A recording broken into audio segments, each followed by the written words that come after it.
Hello bachcho, let's read the question. So question says that in one process of the waterproofing, a fiber is exposed to CH3 hall twice SiCl2 vapor. The vapor reacts with the hydroxyl group on the surface of the fabric or with the trace of water to form waterproofing film as CH3 hall twice SiON by the following reaction. This reaction is given here. Now here N stand for the large integer value, that is an integer value.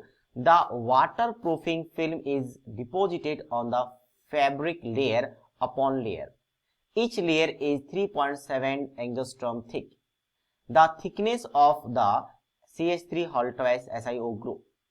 How much CH3 SiCl2 in gram is needed to waterproofing one side of the piece of the fabric, that is 5 meter by 4 meter with a film of 200 layer thickness. The density of the film is given 150 upon 129 gram per ml and mass of the Si is given 28. Basically क्या बोला गया है कि अगर हम चाहे तो इसको इस फॉर्म में कन्वर्ट कर सकते हैं जो कि आपका एक लेयर बाय लेयर एग्जिस्ट होता है, मतलब एक लेयर आया तो इस लेयर के ऊपर दूसरा लेयर है, तो दोनों लेयर के बीच का एक तो आपको डिस्टेंस गिवन है 3.7 एंगस्ट्रम, 3.7 एंगस्ट्रम ये लेयर के बीच का डिस्टेंस है, थिकनेस है। और हमें क्या करना है, वाटरप्रूफिंग लेयर बना रहा है यहां से, इस यानी कि ये जो आपके पास है kind of waterproofing layer, waterproofing एक कह सकते हो आपके पास सीट है, ठीक है।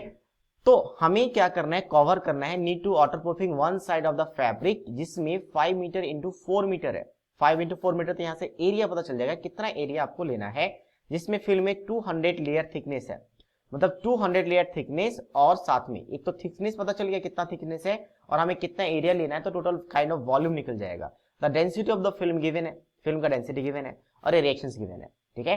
तो हमें निकालना क्या है, यहाँ पे आपको पूछा गया है, यहाँ पे आपके पास कहां पे था, हाउ मच, ये मेन क्वेश्चन है, इसका कितना मास हमें ग्राम में लेना पड़ेगा ताकि ये रिक्वायरमेंट क्या हो, फुलफिल हो। सबसे पहले हम निकाल लेते हैं कि इसका मास कितना रिक्वायर्ड है, इसका मास कितना रिक्वायर्ड है, ठीक है।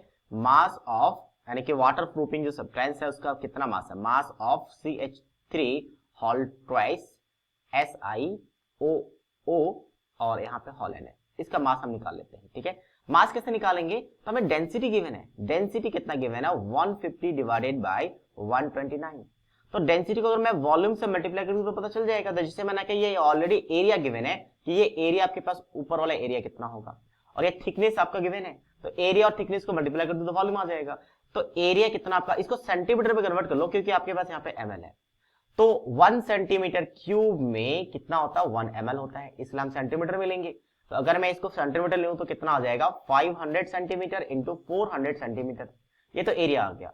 अब मैं बात करूं हाइट का यानी लेंथ कितना आएगा, तो टोटल 200 लेयर बनाने हैं, 200 और एक लेयर का डिस्टेंस कितना है आपका 3.7, तो इसको भी सेंटीमीटर में लेना है, तो ये 3.7 इंटू 10⁻⁸ सेंटीमीटर हो जाएगा, तो यानी 3.7 इंटू 10⁻⁸ से मल्टीप्लाई करना पड़ेगा, तो यहां से एग्जैक्टली मास आ जाएगा।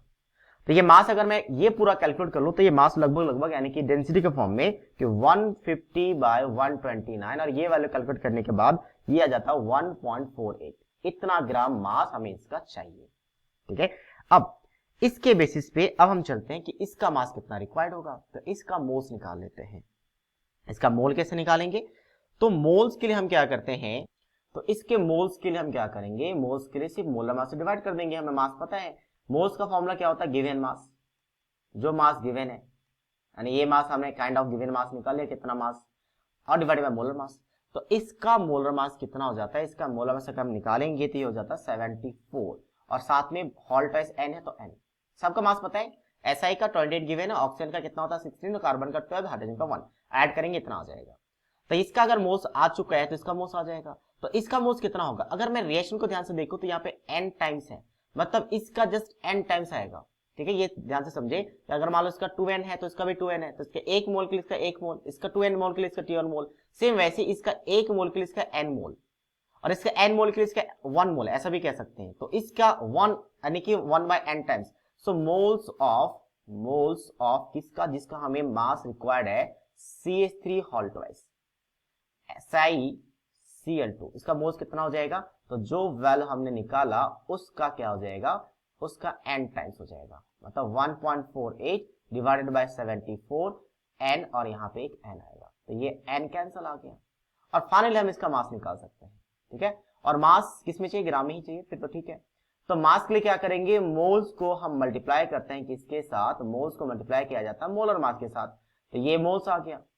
और मोलर मास यानी कि इसका फिर से मोलर मास निकालेंगे, कार्बन का 12, हाइड्रोजन का 1, सिलिकॉन एसआई का 28 गिवन है, क्लोरीन का 35.5 होता है, तो टोटल ऐड करने के बाद ये आ जाता है 29। तो ये एग्जैक्टली इसलिए हमने कैंसिल पहले कैलकुलेट नहीं किया था, क्योंकि ये कैंसिल आउट हो जाता है।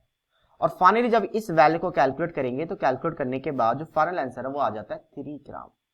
सो 3 gram is the final answer of this question. So I hope you understood it well. All the best.